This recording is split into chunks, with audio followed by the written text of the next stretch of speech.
Mga guys, yan, mag-video tayo. Ano ba to? Kimco KRV na 180. So, ang gagawin natin dito, magkakabit tayo ng horn na Mitsuba. Dala yan ni sir. Dalawa yan. Nakamount na parehas dito isa at isa dito. Nandito tayo ngayon sa welding shop natin kasi magko-customize tayo ng LED bracket. Kasi yung LED nito medyo malaki. Atom 93/2. So, gagawin natin mga display na natin. May bracket siya, nakatunan nyo dito isa, dalawa yata, basta apat dito sa ilalim. So, pwede dito. So, yan. Tapos, ito optional mga LEDs. May gagawin kami bracket na nakatunan sa chassis. Dito, isa, dalawa, tapos baba rito, butas to. Kaya optional, yung maribili yung bracket, may kasama mong parang dito, tirador. Tapos pagbaba rito may tuloy nyo, matutuloy yung bracket. So, pag kinabit nyo yan, nakatuloy sa chassis yung bracket na ginagawa natin. Optional, pwede nyo hindi kabit yun, pwede nyo ikabit. So, pag nakakabit, mas matibay siyempre kasi isang butas lang yung bilog lang, parang ganito lang, parang ganyan lang. Mas malaki lang ng konti, matutuloy nyo na sa chassis yung bracket para heavy duty talaga. So, yun ang gagawin natin. Masalo ko yung pinapabilit yung bracket, pakita natin mga LEDs. So, ito na yan. Nagsimula na. Ayan o. Paano nga ba ito? Ito ba ito na L? Ayan, napakaganda. Ang tawag po dito ay Tamaraw. Parang Tamaraw, parang may sungay na L. Hindi, di pa tapos sa mga LEDs. So, matutunan siya rito. Basta apat yun eh. Tapos dito dadaan yung isa. Ay, dito dadaan yung isang pababa. Matutunan niya doon sa buta. So, medyo challenging gawin to. Ayan. Di shoutout ba kayo mga pogi? Shoutout po ka sa Maro. May shota ka ba? Wala po. Wala, shota ka lang. Kala ko may shota ka ba dinideny mo? Wala po, wala. Ay, yung girlfriend, hindi ka raw niya girlfriend. Dinideny yung girlfriend. Pagka ganun, break agad. So, ito kakabi nating ilaw. Ano to? Atom. Ayan, mabigating ilaw to. Atom. So, well, gusto na dito dito parang dito Ayan, dito. So, tama. Ayun, yung customer na masusunod sa inyo gusto yung ilaw. Sabit eh. So parang ganito yan mga LEDs. Ayan, ganyan o. Di ba ganyan o? Ayan. Ang mahalaga, magawa namin yung bracket dito pang ilalim. Nakatunog sa chassis. Tapos yun na yan. Tanong natin, tanong natin yung welder. Kaya ba na L? Kaya siya. Ayun o. Para saan pa yung galing nyo pag hindi na kaya. Taga saan ba sa nagtrabaho dati? Para siya. Qatar din, Qatar. Mga Qatar din to, puro Qatar. Ayun o, meron tayo dito, ninja. Nakatago mo ka eh. So ayan mga LEDs, on the spot yung bracket na yan. Medyo matagal nga lang, pero quality yan. Tapos gagawin namin yan, ipa-powder coat pa, kaya matagal, matibay at maganda. Ayan. Tapos yung wiring namin, cutting ng plastic na electrical tape. Pakita. Sir, pwede kang pakita, sir. Pwede kang pakita. Ay, pakita natin yung owner. Si sir, pangalang best na rito. Ano po ba name ni sir?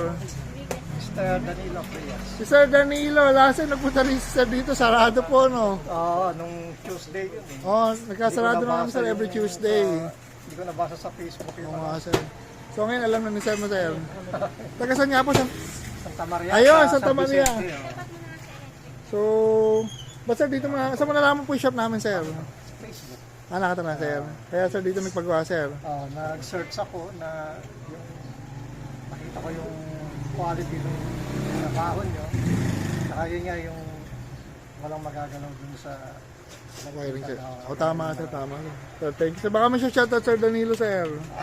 shoutout sa magina ko Asan po ba sila, sir? sa bahay. Oh, huwag na, sir, palabasin, sir. Napakainit na, sir. Kaya nga eh. Thank you, sir. Thank you, sir, ha. Eto, nakakita ko naman itong mga LEDs. Ito pa, may accessory or wala?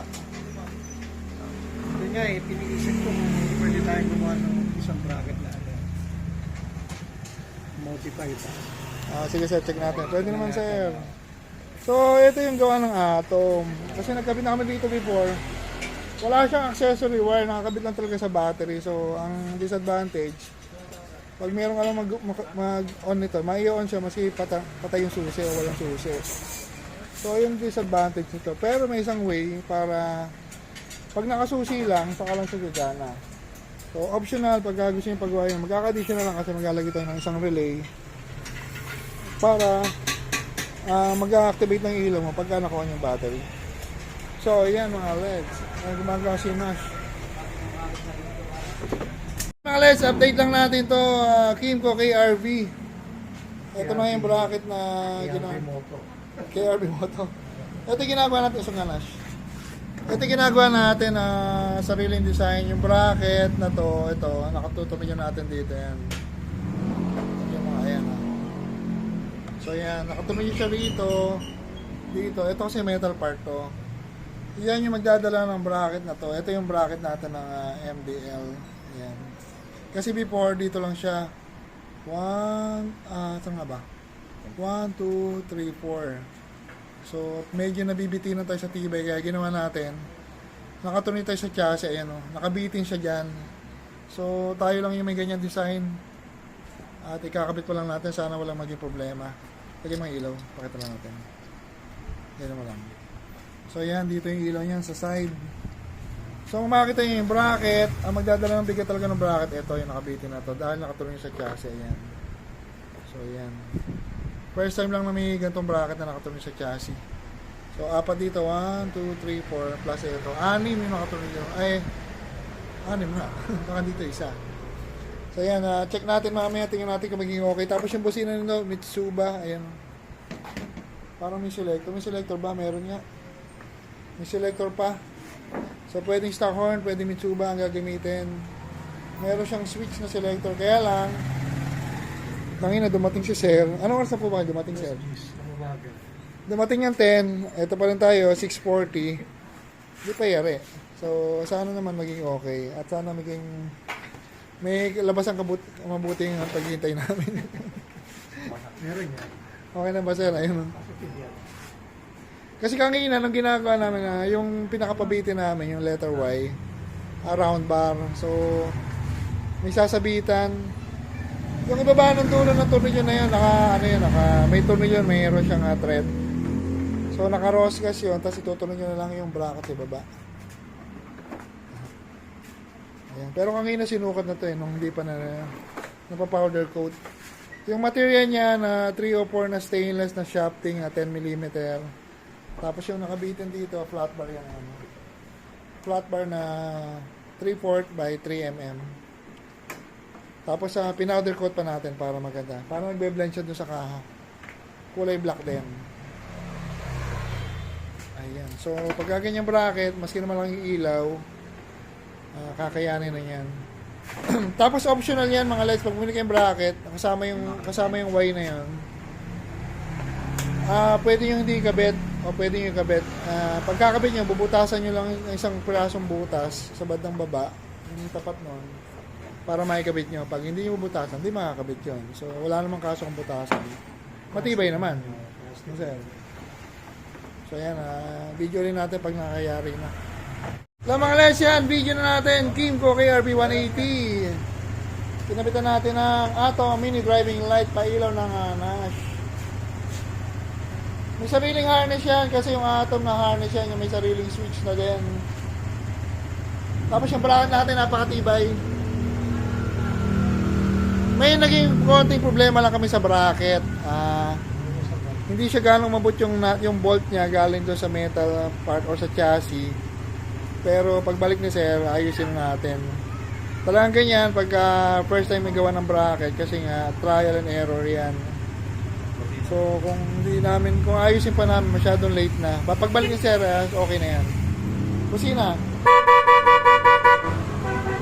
May selector to, isa pa problema, yung stock horn ni Sir, na iba ng pwesto, wala na siya doon sa dati may goma, kaya mahina na. So may papalitan lang kami flat bar ng stock horn. Kasi ng mga stock horn. Kasi ito, pakita ko na rin ito, usong-usong ngayon to bago to. Ito yung harness ng Atom na may switch. Problema rito, pakita nga natin. Paano po ba yun to, Sir? Ayun, naka-on pa Ito ba power yan? Ito. Patay na po yung switch niya. Patay na po ba ito? Patay na. O, ginagano po. Patayin mo. Papatay nga po. Pakita natin para may idea tayo sa mga. Ito po ba? Naka-on pa yan. So, i-off natin. Long press lang. Yan. Ang long press off. Paano po ang long press din? Then, long press din pag inom mo. Yan. Ayun o, makita nyo, mag-on yung MDL. Maski na apat, walang susi o patay yung ignition switch. So, yun ang di maganda dyan. Kasi pangalawang beses na tayo nagkabi nito. Nagtataka kami, walang pupunta sa accessory wire. So, ibig sabihin, mag-on niya siya maski walang susi. Susunod baka pwede na, may babaguhin kami dyan pag gusto ni Sir na pag nakasusi lang siya gagana. So, yun. Sir, pasensya na Sir, sobrang tagal. Hindi pa naging perfect yung gawa. Pero maayos naman Sir, maayos naman. Ganun talaga Sir, first time Sir eh. So, yan mga lens, na tayo rito. Soon available na to. Pupos na natin. Yung bracket na stainless sa powder coated, 1.5 lang, nakatuloy yung sa chassis. Medyo kinapos lang. So, ayan, thank you.